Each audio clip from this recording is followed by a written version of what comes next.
You are perhaps the most famous professional game player in the world. Any word of advice for anyone who wants to become like you? Well, you know, a lot of it comes from working really hard, practicing, and you know, treating it like a sport. So for kids growing up, I always suggest, you know, playing sports, you know, real sports, being physically fit, and I think mathematics plays a huge part in it too. So I think that's a lot of the skills I've been able to bring to the sport, and it's definitely helped me excel to be a 12-time world champion now. Well, it's quite strange that most of the people think that to be good at playing games means that you play games only, but you said that mathematics is also important, physical fitness is important, so it's not only computers. Well, I mean, like playing a first-person shooter game like I play, it demands a lot. It's not. Some other games don't demand as much concentration and hand-eye coordination and stuff like that, but first-person shooters definitely require the most talent and skill and hand-eye coordination, reflexes, strategy, all that stuff you need in a real sport. So, you know, all the top gamers in my field and first-person shooters are pretty athletic people and are very fit and so forth. I mean, of course, you have one or two guys that are not, you know, in perfect shape, but you know, I mean, most of the part though, I would say most of them are pretty in shape and they have a good mind. How do you think, how important is training comparing to innate abilities? Training is very important, you know. I mean, I train 8 hours a day or more, working on my game, working on my movement, my aim, my strategy, my timing, everything. So I'm working on every aspect of my game when I train and practice. And typically my training and practice involves like, you know, 4 or 5 other gamers that have different skills and so forth that can push me to my limit and make me try really hard to work on certain parts of my game. And how do you train? You play games, for example, Quake like you normally do, or is it something, I don't know, special about the training? My training is special? I would say, you know, I mean, I think I do it better and more than anyone else does.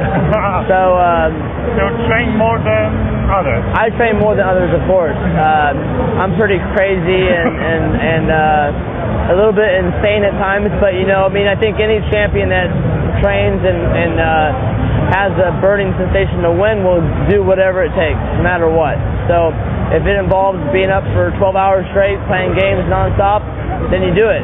I think any athlete you know, like a Michael Jordan or Tiger Woods or Tony Hawk or any of these guys, they live and breathe what they do, and they are insane or crazy about it in the sense that that's all they think about, that's all they do. And when they're kind of chilling around, they're thinking about how they can be better.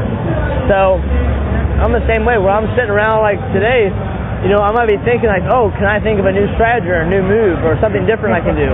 So you're always thinking about this.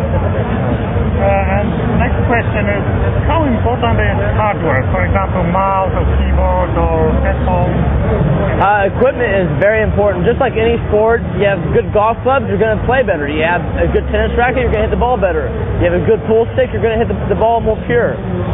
All these things are important. So that's why I created FATAL1TY brand, to make products for gamers so I can help improve their game and help improve it. So with the mouse pad, it's a bigger mouse pad. It's basically set up so you can have more room to move your mouse, and also it creates less pressure on your wrist so you can game for longer hours and practice more instead of getting injuries and your wrists are hurting. And same with the keyboard. The keyboard has very short key action, so it's very fast to type. So it's like on laptop? Kind of like that, yeah. But mine actually glows from behind, so when you're gaming really late at night, it glows in the dark. And obviously I work with Creative for the X-Fi FATAL1TY sound card with Sound Blaster, and hearing where your opponent is makes a huge difference of just hearing noise. So if you just have regular onboard audio, you're not really hearing where your opponent really is. You might hear, okay, he's on your left side, oh, he's on your right side. But with the X-Fi sound card, you can actually pinpoint, is he 5 feet around the corner, or is he 20 feet around the corner? This is information you want to know when you come around the corner, so you know what weapon to use. Okay, next question will be about consoles that you don't Do you have a console at home?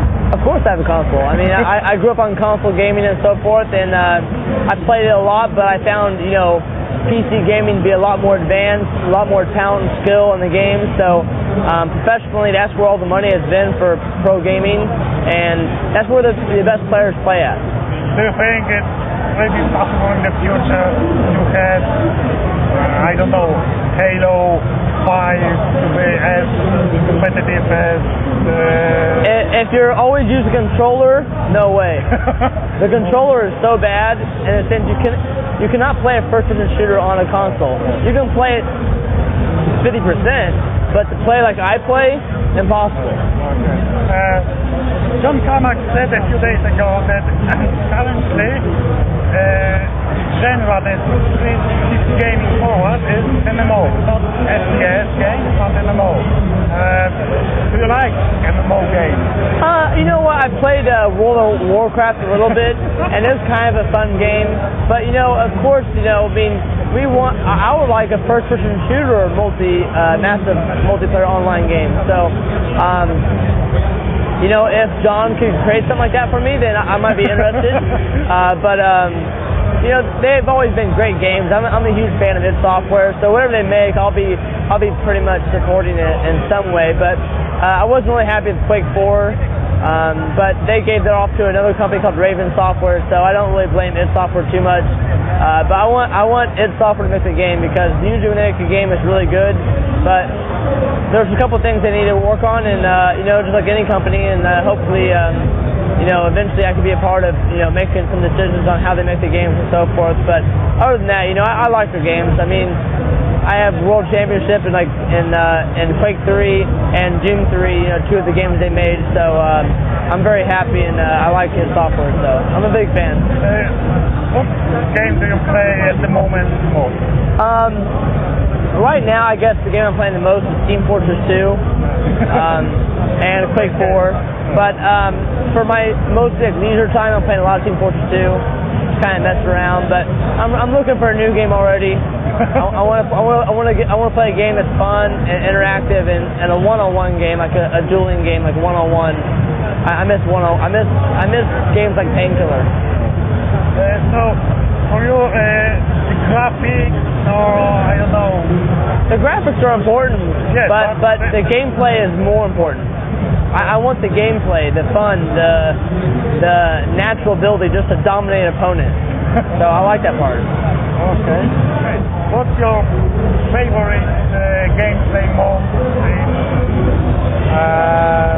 FPS games apart from deathmatch? Because I know you prefer one-on-one games. Yeah, but I like deathmatch, like free-for-all too. Free-for-all is fun. But I like in Quake 3. I loved 4-on-4 team play. It was really sad when it went away, because I really liked it a lot. And my team was top. We were #1 in the world.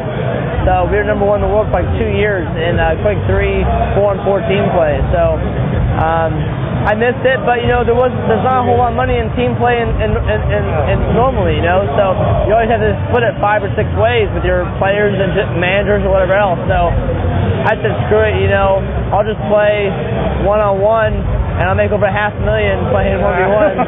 So it's just more money in one-on-one, and like, I'm sure any gamer that plays team play like Counter-Strike or any of those team play games, if they had the ability to play one-on-one and win the money like I do, they would. But the people who play one-on-one are way ahead of the curve. You know, they know way more than you think. We're really advanced gamers, so we can easily go play a team play game or a different game like that, because we have so many skills.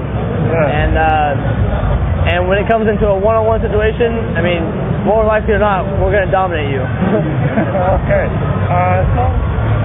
Okay, thank you for... All right, no problem. Thank you very much.